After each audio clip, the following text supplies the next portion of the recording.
आखिर हथियारी कोचिंग की जरूरत क्या है? कोचिंग तो किसी व्यक्ति का निजी होगा, ये गवर्नमेंट का तो नहीं लगता। तो इसके लिए कोई घटना इतने बड़े देश में कहीं किसी का भी लापरवाही से हो, सिस्टम कैसे दोषी हो गया? सिस्टम इस घटना का जांच करवाएगा और जो भी दोषी होंगे उसके खिलाफ सख्त से सख्त कार्रवाई हो। सरकार और कोचिंग संस्थान वालों को केवल पैसे चाहिए और कुछ नहीं। कोई मरे या जिए, उससे उनका कोई लेना देना नहीं है। कई दूसरे कोचिंग सेंटर भी बेसमेंट में चला रहे जानलेवा लाइब्रेरी। अगर ऐसे गैर कानूनी तरीके से कोचिंग सेंटर चल रहे हैं तो उस पर कार्रवाई हो और अधिकारी पर भी कार्रवाई हो। ऐसे समय में हमें आरोप प्रत्यारोप नहीं करना चाहिए, बल्कि कार्रवाई करनी चाहिए। सरकार कोचिंग इंस्टीट्यूट को रेगुलेट करने के लिए कानून लाए और कोचिंग में पढ़ने वाले स्टूडेंट से भी इस पर सुझाव लिया जाए। रेगुलेटर द्वारा कोचिंग संस्थानों की फीस पर भी नजर रखी जाए। बेसमेंट में तैयारी करवाने वाले कोचिंग सेंटर के मालिक को पता नहीं था कि बेसमेंट में पानी भरने की समस्या आ सकती है। एक कोचिंग की बेसमेंट में नौजवान पढ़ाई कर रहे थे। जब अचानक घुसे तो तेज पानी ने मौत का रूप धर लिया। बहुत से लोगों ने भागकर जान बचाई, लेकिन 3 नौजवान इस हादसे में मारे गए। कुछ दिन पहले ही दिल्ली के एक इलाके में बारिश के दौरान करंट दौड़ने से एक नौजवान की मौत हो गई थी। इन दोनों घटनाओं ने इस तरफ ध्यान खींचा कि देश के अलग अलग इलाकों से राजधानी दिल्ली में आए स्टूडेंट किन हालातों में जीवन बसर कर रहे हैं। दिल्ली ही नहीं, देश भर के सभी कोचिंग सेंटर कोरे हवाबाजी हैं।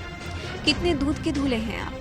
ये बात सिर्फ इस तथ्य से साफ हो जाती है कि आपके पास बेसमेंट में कोचिंग चलाने का कोई परमिट नहीं है, फिर भी आप बेसमेंट में कोचिंग चला रहे हैं। नंबर साफ नहीं है और आपके पास एनओसी नहीं है। इसका मतलब कदापि ये नहीं कि आप खुद के नियम बना लो।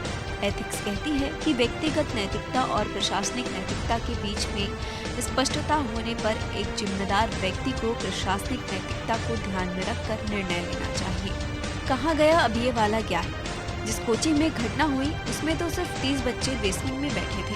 अन्य कोचिंग में तो 2000 से 2500 बच्चे बेसमेंट में बैठते हैं। यही घटना अगर वहाँ होती तो कोचिंग में होता तो होता क्या?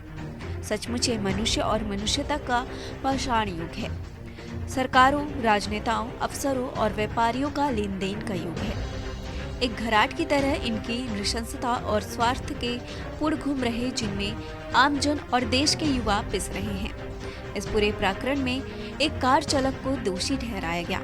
सरकार का कहना है कि रोड में पानी भर रहा, एक कार निकली, इस वजह से वह पानी हिल गया और बेसमेंट में चला गया।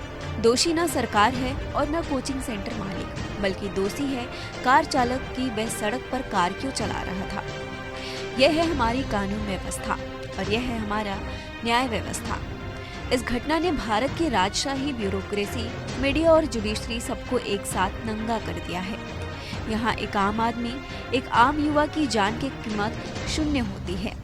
सब सो रहे हैं और अंधेरे नगरी चौपाट राजा की भांति जब कभी ऐसी घटना होती है तो जनता में से ही किसी एक को पकड़कर सजा सुना दी जाती है।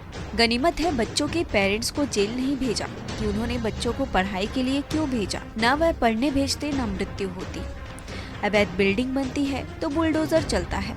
क्या कोचिंग सेंटर पर भी बुलडोजर चलेगा?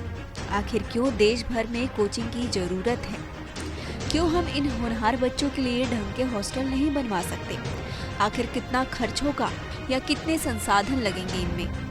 ये बच्चे हमारे देश के भविष्य नियंता हैं, लेकिन हमारी प्राथमिकता में तभी आएंगे जब ये किसी बड़े पद पर पहुंच जाएंगे। विडंबना ये है कि यह सिस्टम इन्हीं बच्चों को बड़े पदों पर पहुंचाने के बाद अपनी असंवेदनशीलता में घेर लेता है। जहां ये अपना स्वयं का संघर्ष तुरंत फुरत भूल जाते हैं। प्रशासन को मैनेज करने वाला IAS अफसरों में से आधे से अधिक ने 10-15 वर्ष पहले इन्हीं बच्चों की जिंदगी जी होगी, लेकिन फिर भी वे इन बच्चों के लिए कुछ कर पाने में या तो समर्थ नहीं है या इसमें इनकी रुचि ही नहीं है। उनका स्वयं का अतीत भी उनकी प्राथमिकता तय नहीं कर पा रहा है। किसी जमाने में जीनियस से जीनियस स्टूडेंट के भी 90% से ऊपर नंबर नहीं आते थे। आज साधारण बुद्धि वाला भी 99 नंबर ले आता है। यह सब खेल कोचिंग सेंटर और प्राइवेट स्कूलों वालों का है। पेपर लीक, परीक्षा सेंटर और रिजल्ट बनाने वालों से इनकी मिलीभगत रहती है। कोचिंग सेंटर के कारनामों का काला चिट्ठा देश के सामने आना चाहिए। चलते चलते आपको बता दे दिल्ली हाईकोर्ट की 5 सख्त टिप्पणी। पहला, किसी एक की जिम्मेदारी तय होनी चाहिए। यह बुनियादी ढांचे का टूटना है। दुर्भाग्य से कई अधिकारी एक दूसरे पर आरोप लगा रहे हैं। यहाँ ब्लेम गेम जारी है। दूसरा, आज अगर आप किसी एमसीडी अधिकारी से नालियों की योजना बनाने के लिए कहेंगे तो वे ऐसा नहीं कर पाएंगे। उन्हें यह भी नहीं पता कि नालियाँ कहाँ हैं। सब कुछ अव्यवस्थित है। तीसरा, ऐसी इमारतों के साथ आप प्रकृति से लड़ सकते हैं तो आप गलत हैं। आप कैसे शहर चला रहे हैं? एक दिन आप सूखे की शिकायत करते हैं और अगले दिन बाढ़ आ जाती है। चौथा, आपकी सिविक बॉडी दिवालिया हो चुकी है। अगर आपके पास वेतन देने के लिए पैसे नहीं हैं, तो आप इंफ्रास्ट्रक्चर को कैसे अपग्रेड करेंगे? आप मुफ्तखोरी क्लटर चाहते हैं। आप पैसा नहीं जुटा पा रहे हैं, इसलिए खर्च भी नहीं कर रहे हैं। पांचवा, इस शहर की बुनियादी संरचनाओं और वर्तमान जरूरतों के बीच बड़ा अंतर है। आप मल्टी स्टोरी बिल्डिंग को परमिशन दे रहे हैं, लेकिन कोई ड्रेनेज सिस्टम नहीं है।